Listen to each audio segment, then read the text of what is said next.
Jake Ward joins us now, along with Chris Bale, who was featured in Jake's piece there. He's the director of the Polarization Lab at Duke University. He's also the author of Breaking the Social Media Prism, How to Make Our Platforms Less Polarizing. Jake, I want to start with you. We've got families around the country who are dealing with this, with loved ones impacted by extreme political content that's online right now. What are some of the things you're hearing from other people who are in this situation? You know, it's extraordinary, Joe, just how many people this seems to be happening to. We spoke to, a family in which a pair of half-sisters are entirely estranged from their third sibling and simply will not communicate with that person, believing that she is somehow, under the gauze of some sort of conspiracy.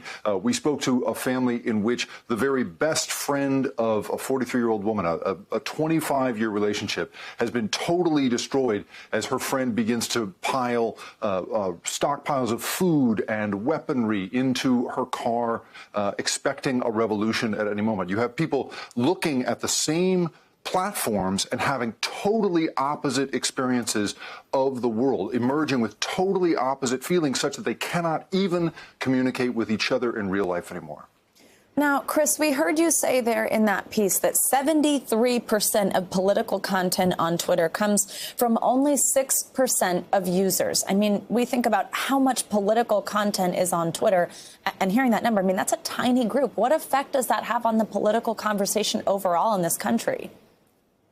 It's huge. When we see that 6% of people who have such extreme views dominating things, it can really distort our understanding of the political landscape. It can make us really confused about who's an extremist and who's a moderate anymore. And we can misunderstand those extremists as moderates on the other side, making all of us feel much more polarized than we really are. Chris, can you explain why there is such a big gap right now between the social media world and real life, the real world? Well, I think we have to think about the incentives for using social media. People like the mother-daughter pair that were profiled in Jake's great story. As Jake said, this is all too common, but we need to ask the question, why is this mother going down the rabbit's hole? And what we found in our research and the research that I did for my new book is that, most people who go down this path are suffering in their offline lives. They're social outcasts, they're depressed, they're anxious, and really these extremist communities are giving them a powerful sense of belonging, a way of fitting in what we all crave.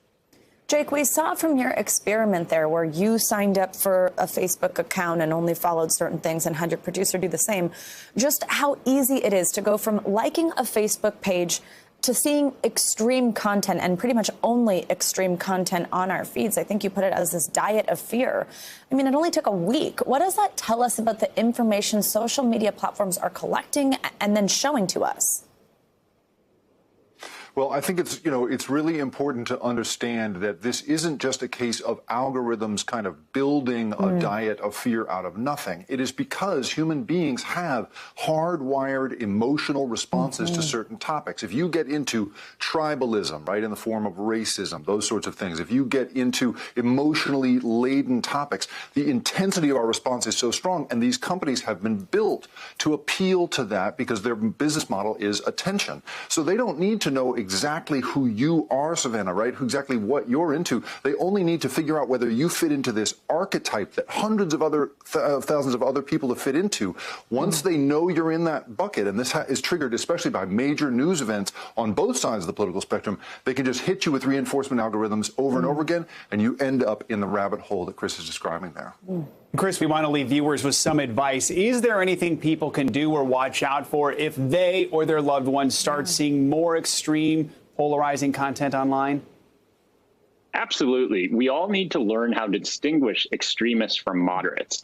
But that can be difficult. It's easy to give that kind of self-helpy, preachy advice. We should all just be more aware. We all know what social media is. That stuff's not easy. So in the Duke Polarization Lab that I co-direct, we've created new types of plug-in technology that can help you turn up the volume of moderates and turn down the tenor of extremists. And bots, apps, quizzes, other types of interactive tools that you can use to try to bridge that gap between social media and reality and bring us back down to the moderate reality. All right. Jake and Chris, thank you both so much. We really appreciate that eye-opening look at what we can do about this. Absolutely. Fascinating conversation and experiment, Jake. Thanks. Hey, NBC News viewers, thanks for checking out our YouTube channel. Subscribe by clicking on that button down here and click on any of the videos over here to watch the latest interviews, show highlights, and digital exclusives. Thanks for watching.